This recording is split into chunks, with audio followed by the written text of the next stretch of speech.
Lillian's Right to Vote and Celebration of Voting Rights Act of 1965, written by Jonah Winters and Shane W. Evans.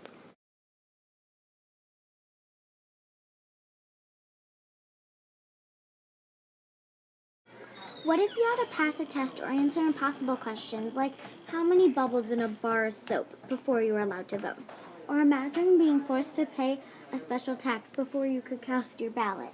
And how would it feel to be chased by an angry mob, by people in your own town, just for trying to vote? This is the story of Lillian's family and so many other African Americans who, after generations of discrimination, triumphed over injustice thanks to the law that protected every American's right to vote.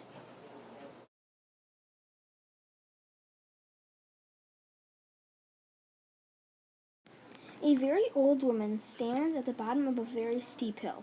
It's voting day. She is an American, and by God, she is going to vote. Lillian is her name.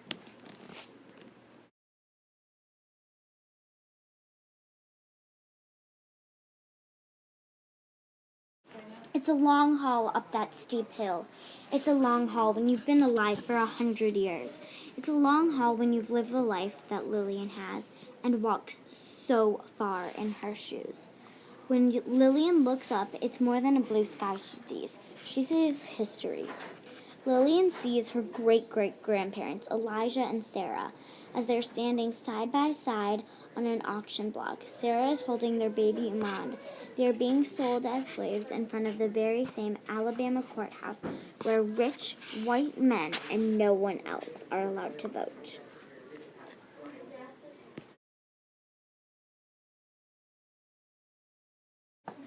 Lillian starts her slow climb. Though the sun shines brightly, Lillian sees a dark time from years long past. She sees her great-grandpa Imand, now grown. He is owned by another man, forced to pick cotton from daybreak to nightfall. Right here in this country where it is written that all men are created equally. He sure doesn't have the right to vote. In fact, he doesn't have the right to do much at all until after the Civil War, which will end slavery. As Lillian inches up the hill past one neighbor's house and then the next, she sees her great-grandpa Edmund on his way to vote for the first time thanks to a law that was passed in 1870. The law is the 15th Amendment to the U.S. Constitution, which says that American citizens' right to vote shall not be denied or abridged on account of race, color, or previous condition of servitude. Even though the law does not allow women to vote, great-grandma Ida is with her husband. Lillian feels their dignity and their pride as they enter that courthouse for the first time. But as Lillian continues and the hill gets steeper, but that hill is steep. She sees what happens just 20 years later, right here in Alabama. There's her grandpa Isaac at the courthouse, being charged a poll tax to vote, a tax he doesn't have the money to pay. So much for that 15th Amendment, so much for Grandpa Isaac's right to vote. Lillian pauses to catch her breath, hearing now the voice of her Uncle Levi. He is telling about these tests that he was forced to take when he tried to vote, and about the sneer on the registrar's face when he asked how many bubbles are in a bar of soap. Her uncle's lips got tight as he recalls being asked to name all 67 judges in the state of Alabama and being turned away when he failed to answer such questions. As Lillian pushes on, struggling to keep her balance, she sees a brave girl standing next to her mother and father as they try to register to vote. The year is 1920, and the 19th Amendment has just passed, a law allowing women to vote. The girl is Lillian herself with her mama and papa. They're being chased away by an angry mob. There's Mr. Bentley, the barber, and Mr. Corney, who owns the ice cream shop. She feels the firm grip of her mother's hand as they run through the streets back home.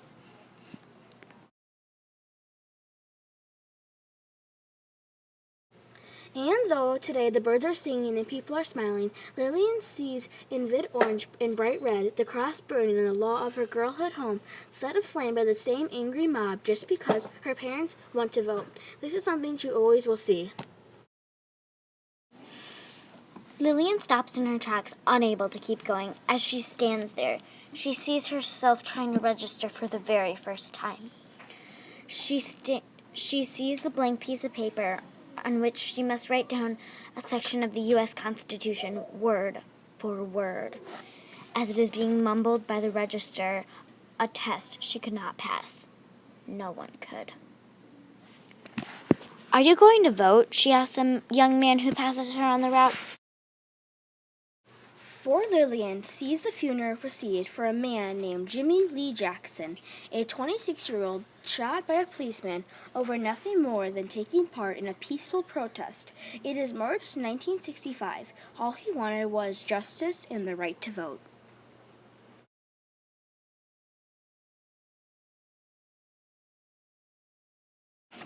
Looking up at the top of the hill, Lillian wonders how she'll ever make it. It looks so far, and she's so tired.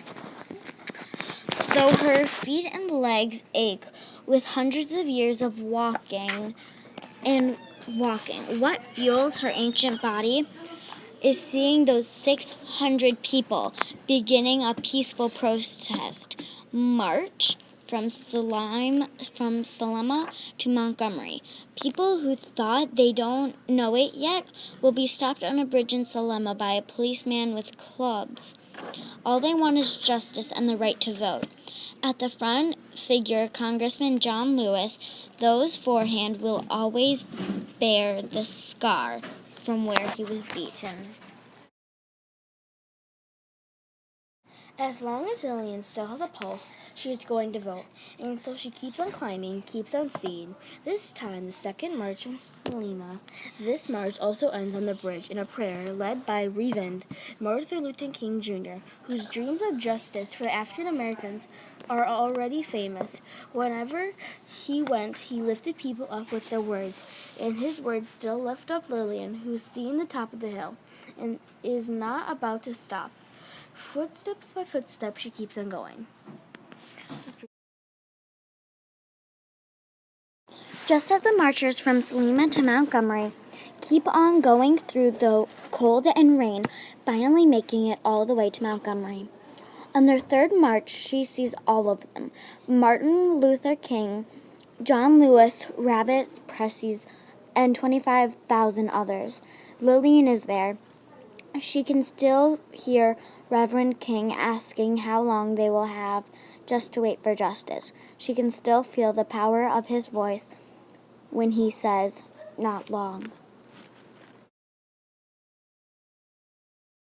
And as she can take those final steps to the top of the hill, Lillian can see how Reverend King was right, for she can hear the voice of President Lyndon Johnson on her TV saying to America, "Every American citizen must have an equal right to vote. There is no duty which weighs more heavily on us than the duty we have to ensure the right of all of us must overcome the crippling legacy of barbaric injustice, and we shall overcome." Before Lillian walks to the door of the building, where you better believe she will vote, and she will look up and see the same blue sky, brighter than any sky she's ever seen, that she saw on August 6, 1965. That was the day President Johnson signed the Voting Rights Act, that the one law protecting of all American rights to vote. In every state, in every town, the only one law protecting Lillian as a full-fledged citizen of USA. She enters the building, and as Lillian steps into the voting booth, once again, she sees herself stepping into the voting booth in 1965 for the very first time. And she knows full well she would not be standing here today if it were not for the people who marched and the people who died for her right to vote. Lillian touches her finger to the lever and because she is a citizen of the United States of America protected by the Voting Rights Act of 1965. Lillian pushes that lever. Lillian votes.